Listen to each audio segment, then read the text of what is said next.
Here is my Harley Benton 35C. Got this, I guess, probably 6 years ago or so.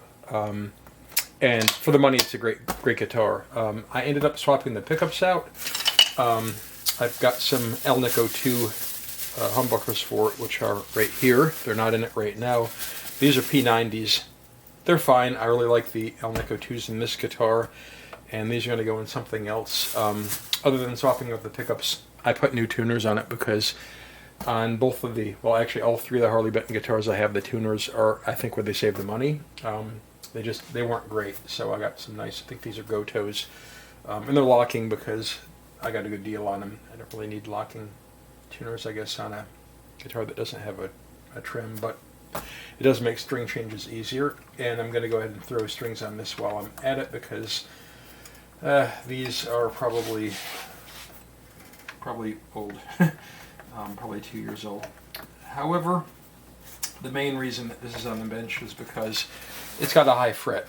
And let me go and tighten this back up. You'll be easy to hear the high fret in a minute. So if I'm here, see, if you press it lightly, you get the same note as here if you get a crank on it. So I'm going to knock this fret down a bit. So that's what we're going to do today.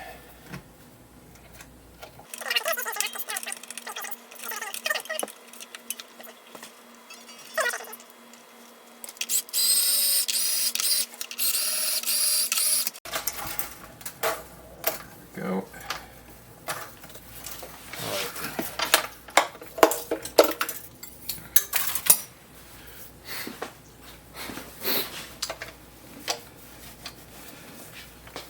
Alright, so this guy's the offending fret. So I go ahead and get my fret rocker. Yep. So see people doing this with a Sharpie. It's a good idea because I want to know exactly when I touch that fret. So I'm going to do something strange. So I don't want to mess with the rest of the frets because the rest of the neck is pretty good. Just going to make sure that I have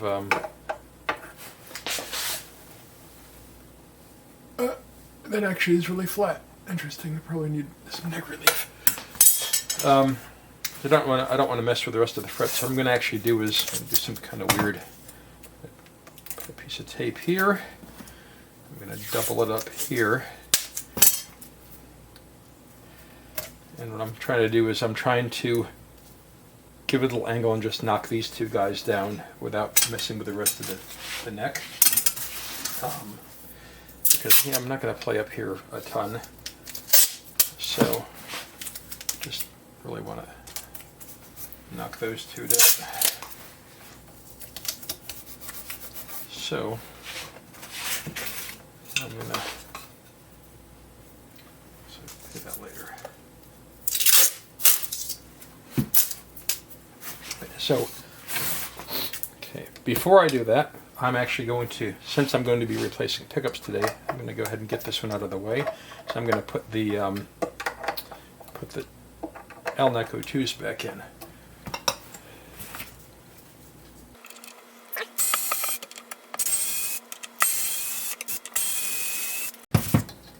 So I know the one thing everybody loves to do on a guitar with F-holes is change the pickups, right? Because you got to get everything through this little hole to solder it, and when I had to change the pickups out, I had to fish everything through this little hole, then fish the pots in and out through that hole because you have to solder everything. So how about this?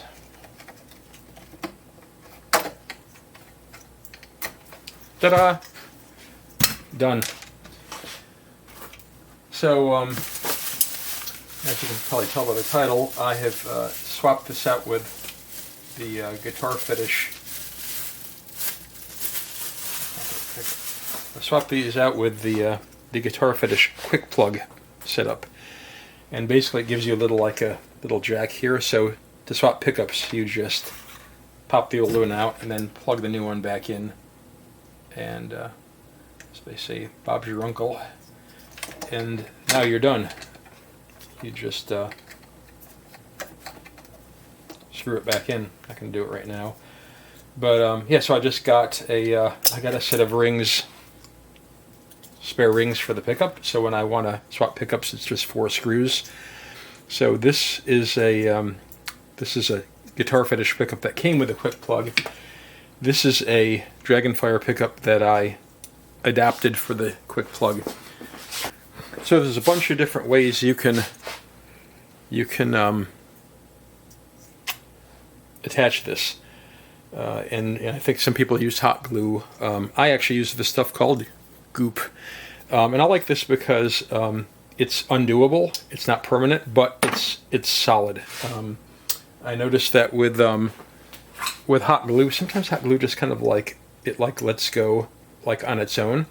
It just comes off after time, and this stuff doesn't. But I can make it's gooey. I can make an impression with the screwdriver. So if it bleeds, we can kill it, right? So you can undo it pretty easily, razor blade or whatever.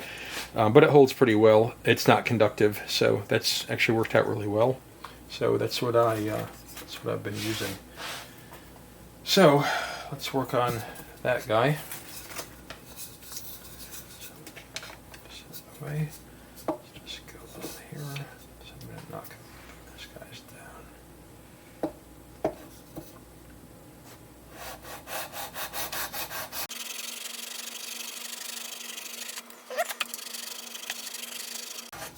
Alright, that's good.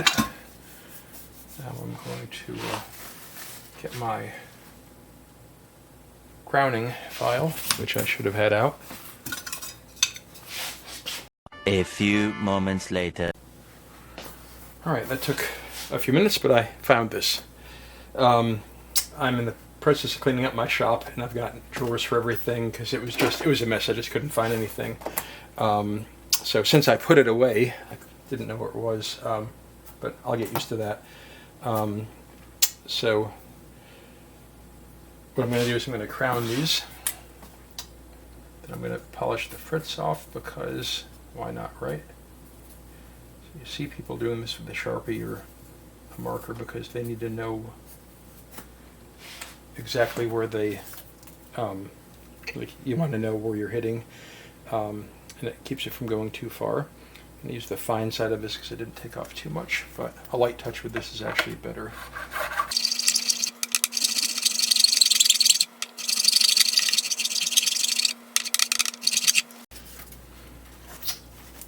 Alright.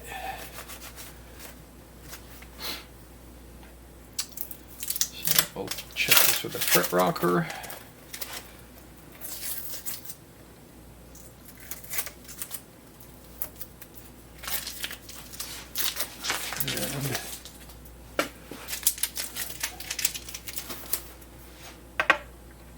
Yep, that's it.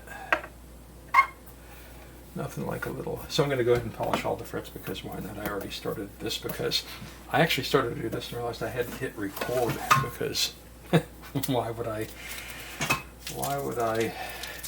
do everything right the first time, right?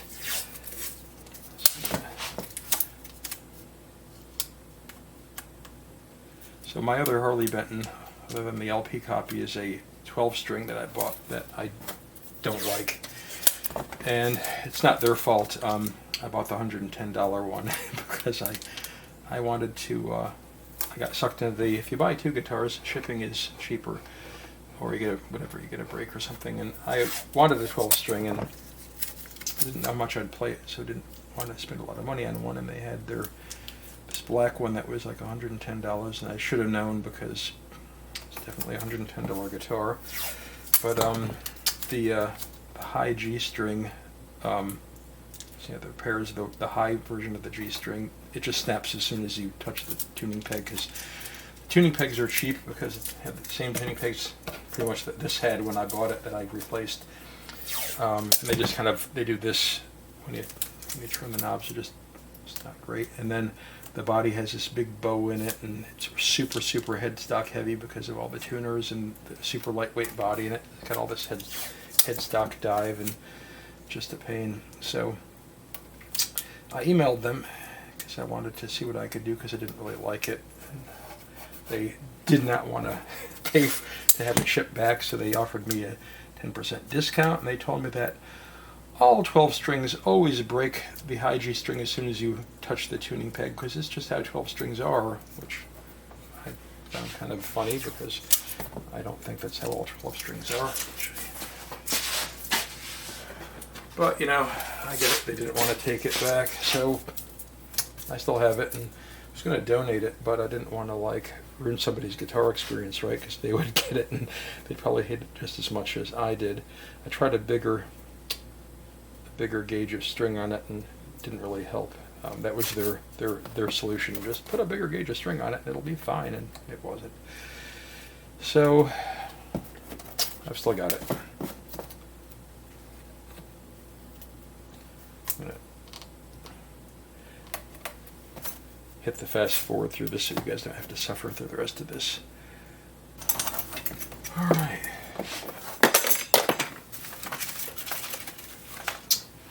So, my favorite thing for polishing frets is actually 4/0 steel wool. It just does a pretty good job. Go over it and get a nice good shine.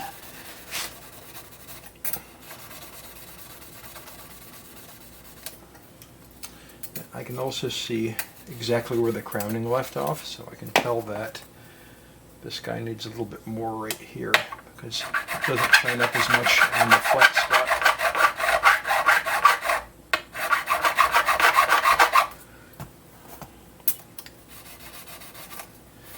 I don't think I'll notice it, but I'm kind of OCD, right?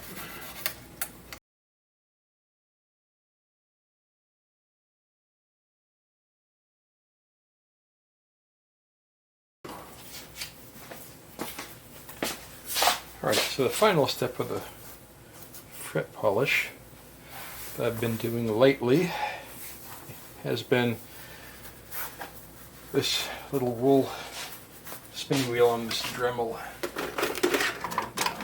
and using some of this stuff.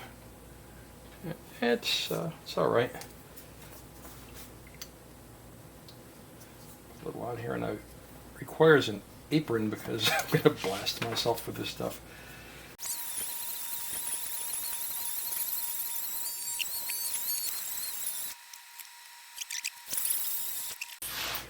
The wheel does get black, so it's got to be doing something, right?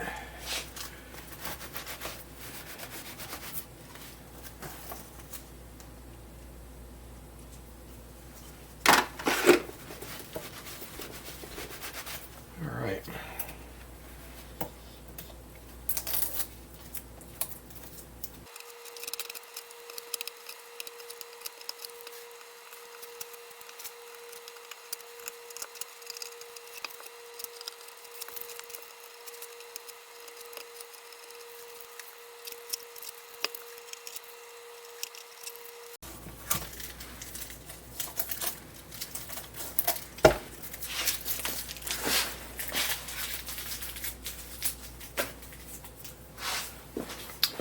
Another thing I did with this guitar is I actually roughed up the back of the neck with I think some a Scotch-Brite pad, and that it gives it this cool kind of satin sheen, but it makes it just a lot smoother to play against. So when I first got it, it was glossy and it was kind of sticky, and I don't like sticky. I don't like glossy necks, so that's why I did that. And it's, for me, it's way better. I just like that better. There we are.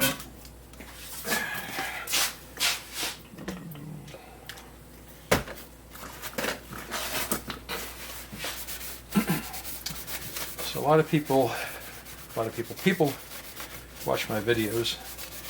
There's about 45 subs, which I'm actually surprised there's that many because so many good guitar YouTube channels, so many really talented players and good builders and whatnot. To just have a hobby and have 45 people interested is still pretty cool. People that watch will notice that when I play these, I do demos of the guitars that I work on. Never really play anything that exists. I just kind of improvise some kind of nonsense. And the reason for that is because at this weirdest part of my OCD, I guess, that I'm playing something, like, let's say I decide to play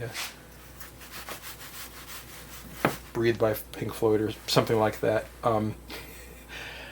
If I make any mistake at all while I'm playing, I'll immediately just hit stop and then redo the recording over. And I've had times where I've been sitting in front of that camera at that on my guitar stool for like half of the day, and like 40 takes later, I'm still making mistakes, and the more mistakes I make, the more frustrated I get, and it's just, eventually I just get fed up and then go do something else, and then I come back and lather, rinse, repeat, right? So if I just make up something, then it doesn't matter, because when I'm playing doesn't really exist, and then I can get it in one take and have the whole rest of the day left to myself. It's funny because if I'm not recording, I don't seem to have that much of a problem, but as soon as I hit the button, I think people call it red light syndrome. Boy, oh boy, just doesn't work. So that's why I don't play in front of people, I guess.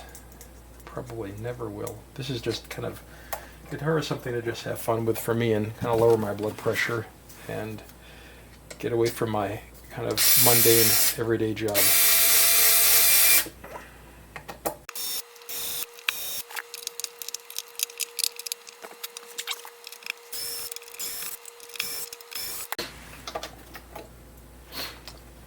So, click, and then there you go. So much easier than fishing through those holes to get wires. Just make sure you plug it in all the way. There we go. Yes, I highly recommend just getting an extra set of pickup rings, and then you don't have to worry about pickup heights or anything. You just swap them and go.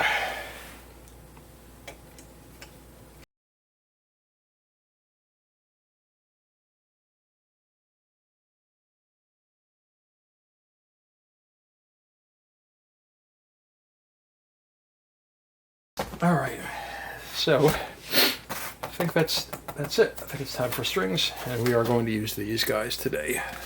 Yes, I use string joys a lot. They're only a little bit more expensive than regular strings, like from D'Addario, than your typical ones. But I like the way they feel, and you can order custom sizes for the same price. So, and they're cool. Customer support's really good, and when you email them, you get an actual human, and I think they're made in Tennessee, and Tennessee is a cool place. When we go to North Carolina for our summer vacations, and that's probably where we'll end up moving at some point. Sometimes we take a little trip over into Tennessee, and other than the fact that apparently everybody in Tennessee drives way faster than I do, which is pretty incredible, because for the part of Maryland I live in, you're lucky to find somebody who will even go as fast as 5 miles an hour below the speed limit. I think I'm probably in the top 5% of like speediest driver. I mean, I don't fly, but I drive like the speed limit or like 2 or 3 over, which puts me in the probably the fastest 5% of drivers around here. But we were in Tennessee, and had somebody on a back road shoot past me on a double yellow, probably going about 90, and he wasn't the only one. So I'm like, all right, no problem, off you go.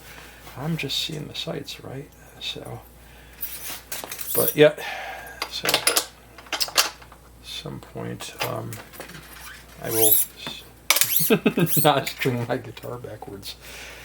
Yeah, I'm not going to be left-handed today. Yeah, Very looking forward to not being in a really, really. Actually, there is a one way and the other way for a lot of these bridges, and this is one of them. Now, I've just kind of had it with the tons of traffic in a big metro area, so looking forward to a little cabin in the mountains one of these days and just play with guitars. Who doesn't want that, right?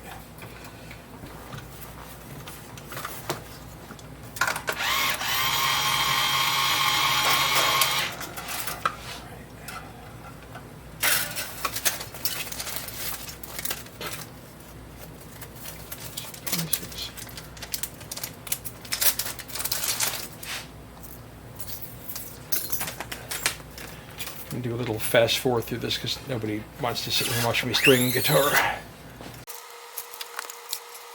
So a lot of people will notice that I don't pull this through really, really tightly like a lot of people do with locking tuners. And the reason is because if I want to do drop tuning, I don't want it to be like, I think I've mentioned this before, like especially with the high E, I don't want the only thing holding it to be the locker, because I've bumped the locker screw before, the wheel, and the string goes shooting out, and then I've got to redo it. So I try to get like a half turn on it anyway, so it's actually resting against the post and not just being held by the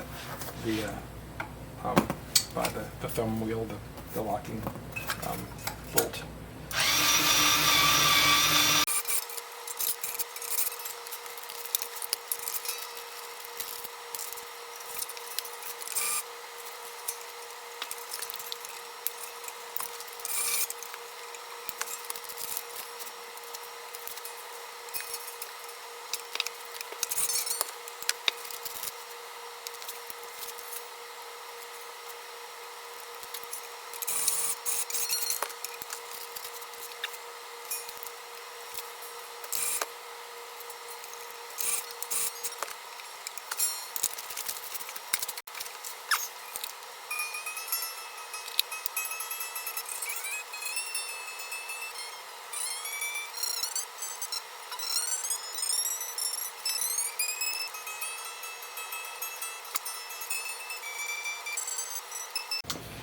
All right, so intonation shouldn't change, right?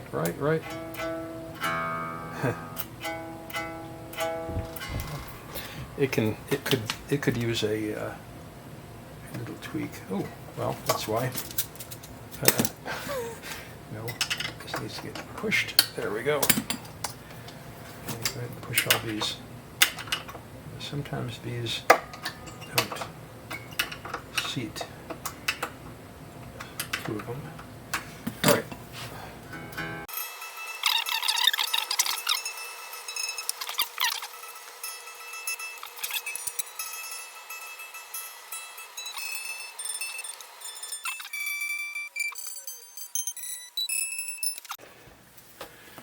Now, the important thing was the high fret.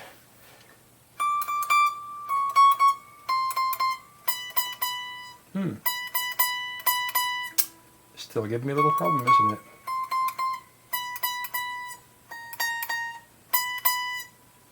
A little bit of buzz. Interesting.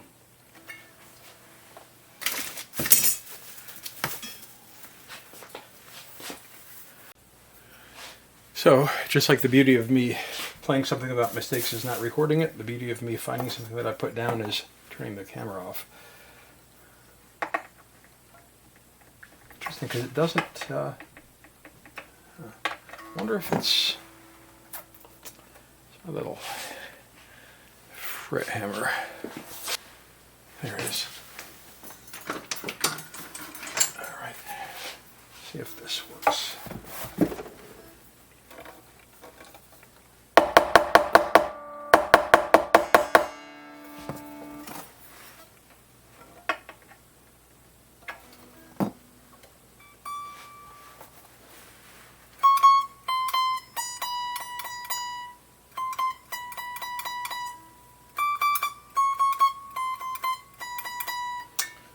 So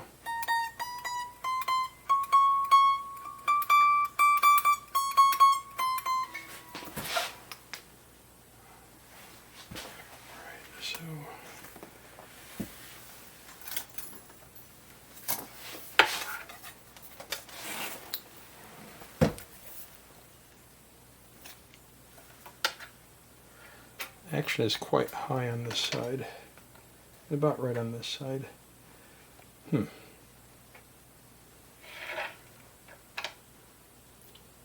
fret, a little high. Yeah, so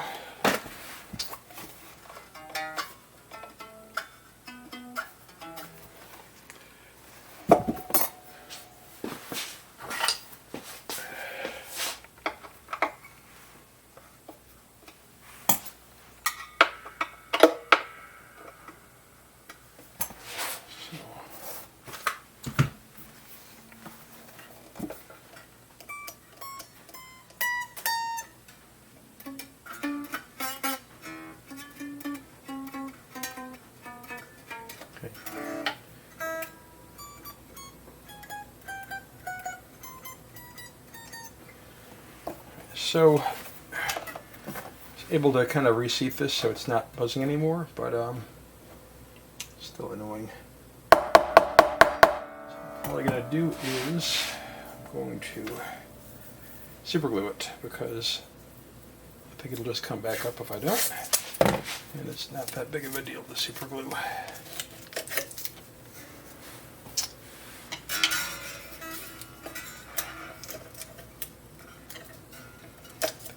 A screwdriver for this. No, got it.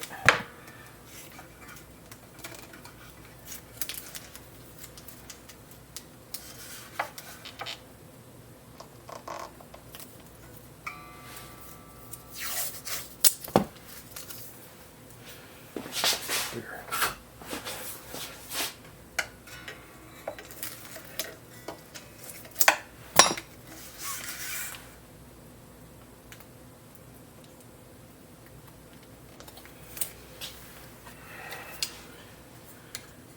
Star bond here.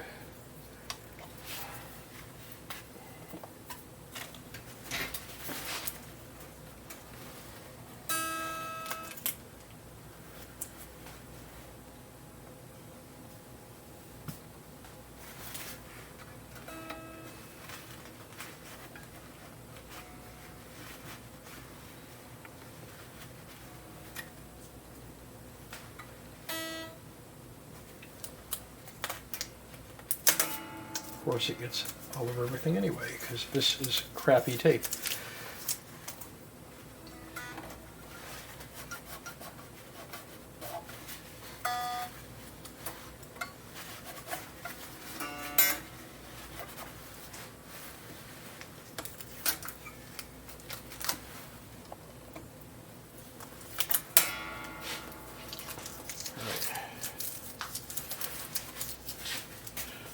Gonna let that dry for a bit, and then we'll come back and give it a little whirl.